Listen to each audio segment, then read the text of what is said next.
John and I first started working on PlayStation Vita over 2 years ago and got our first glimpse of what it could do, we became excited by the possibilities it offered for creating an all-new Uncharted experience. So today we'd like to run through a short section of one level to show you why. Temple of Serpents.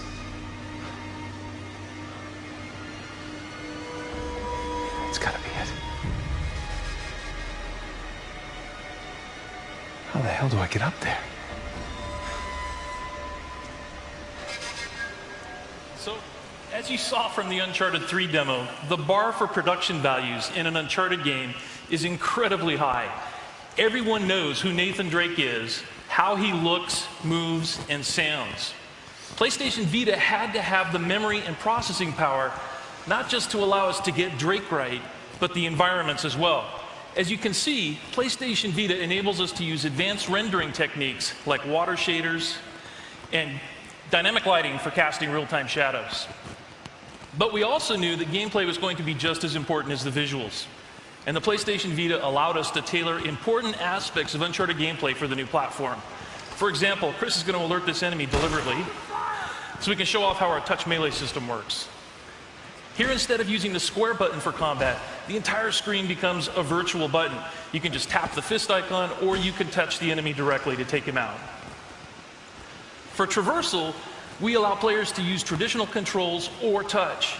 Here you can see that Chris is having Drake climb the wall by just using the sticks and buttons. We wanted to make sure that fans of Uncharted could simply pick up the game and play it using controls they were used to. But in places where it made sense, we've incorporated PlayStation Vita controls. So here Chris is using the 6-axis to tilt in the direction he wants Drake to jump. The great thing is, you're not go ahead and jump. There you go. The great thing is you're not locked into one set of controls or the other. You can tap, use the buttons and sticks, or combine the two. We kind of have a motto, play the way you want. Here's another example. While dangling from these ruins, Chris can either use the stick to swing or simply drag his finger across, and Drake will follow.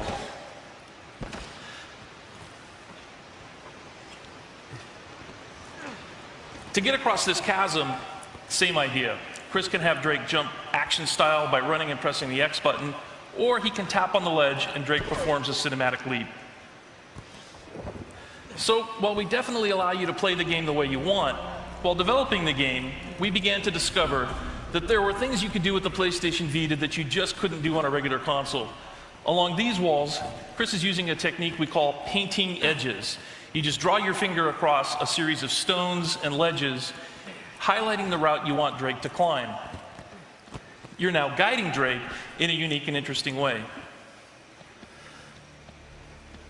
Of course, while tapping edges to climb is fun, tapping an enemy to perform a stealth takedown is more fun. For core combat, we return to the controls that make Uncharted so much fun, starting with 2 dual analog sticks. We brought over all of Drake's combat controls, snapping and shooting from cover, over-the-shoulder aiming, blind fire, and so on. All right, let me shut up for a second and let Chris play through this.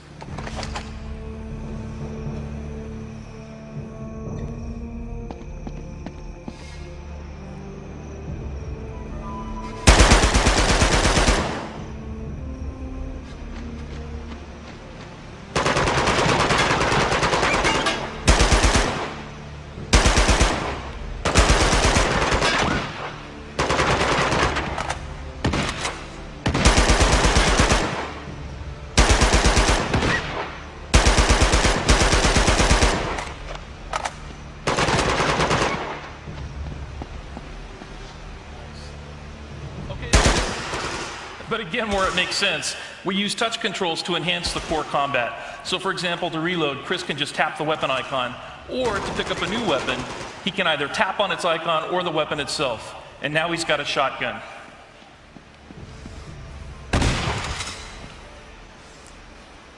Nice job.